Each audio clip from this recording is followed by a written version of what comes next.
Hey everybody, Ketwolski here, checking in with one of our hashtag Soong Files videos, everything you never wanted to know about the Star Trek.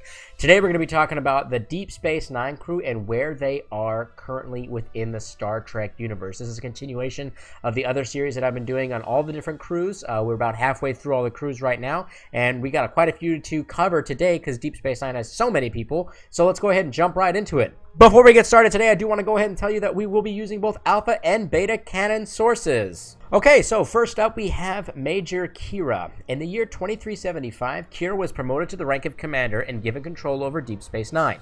While in command, Kira fought off several Dominion remnant threats to the station, including a plot that left her bleeding to death after a hand-to-hand battle with the Jem'Hadar. After receiving a replacement heart by Dr. Bashir, Kira resigned her position on the station in 2378 so she could become a Bajoran Vedic, a feat previously not attainable by Kira because she was excommunicated by the Temple for several years. After helping the Bajorans move through the destruction of DS9 Crisis, Kira was anointed as the Bajoran Kai, a supreme religious being with a lifetime appointment. Next up, we have Benjamin Sisko. After spending several years in the Plane of the Prophets, Sisko returned home just in time for the birth of his daughter. Sisko and his family remained on Bajor for some time before he re-entered service in 2381. The renewed Borg incursions into Federation space forced Sisko to once again take command of a Starfleet battle group and defend the planet of Alnoas. He was unable to completely defend the planet from the Borg, and over 10,000 Anolian civilians perished. Because of this, Sisko terminated his position within Starfleet once again. However, after the death of Sisko's father, he decided to isolate himself from those that he cared about the most.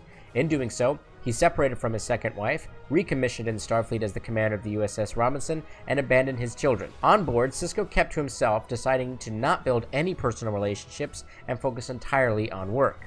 A few years passed, and Sisko, now isolated from his crew, the Prophets, and his family, was still working hard to keep distance from those that he loved. However, after the destruction of DS9, he reconciled with his wife and daughter, who moved on board the USS Robinson shortly thereafter.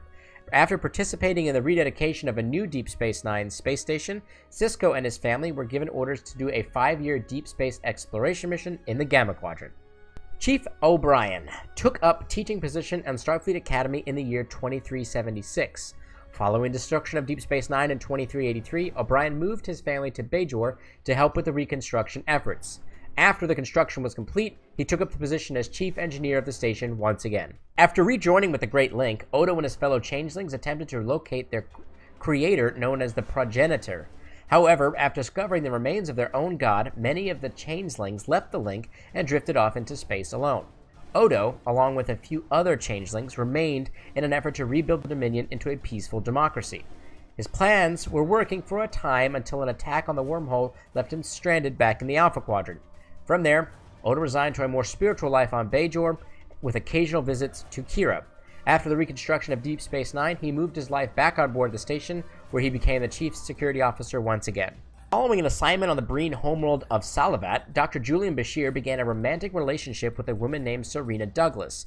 The pair settled on Deep Space Nine following its reconstruction, where he was assigned once again as the station's chief medical officer. In the year 2385, Bashir and several other medical officers in Starfleet convened on Bajor in an effort to produce a genome that would repair the Andorian chromosomes and correct their infertility issues. However, Starfleet banned this research because the Andorians decided to secede from the United Federation of Planets.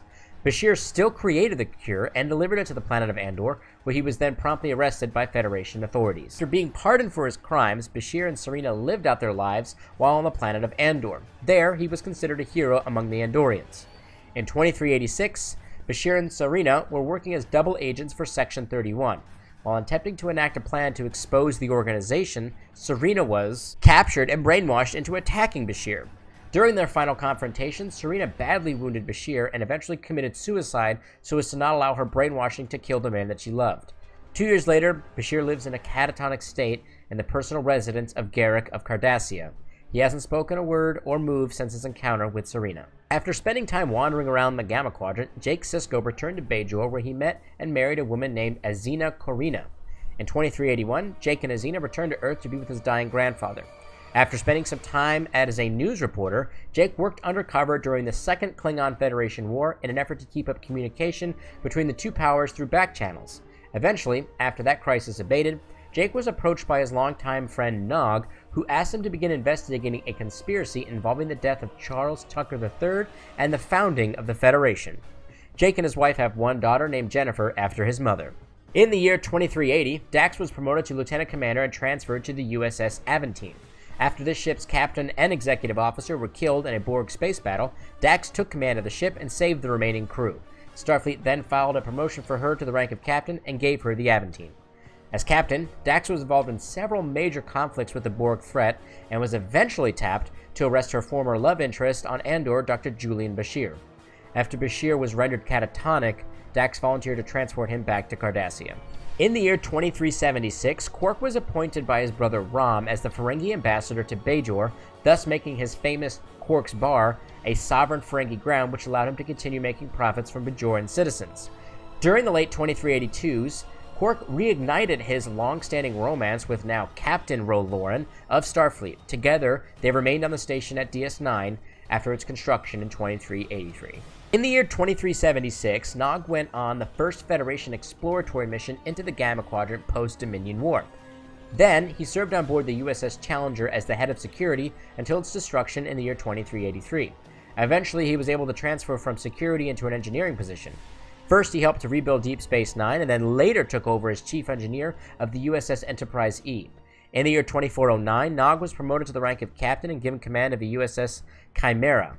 His efforts were invaluable when it came to stopping the Iconian threat in the Milky Way galaxy. In the year 2385, Garak was elected Castellan of a newly rebuilt Cardassia Prime.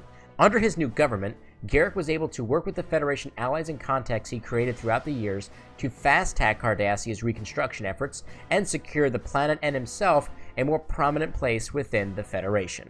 Okay, so that wraps up today's video in regards to where the Deep Space Nine crew is. You guys may be wondering why it is I did not cover Worf. Well, I covered him in my Where the TNG Crew episode was, so please go ahead and check that out on the channel. And please check out also the Enterprise, where they are now as well. So I've done 2 other ones, and we've got a few more to go.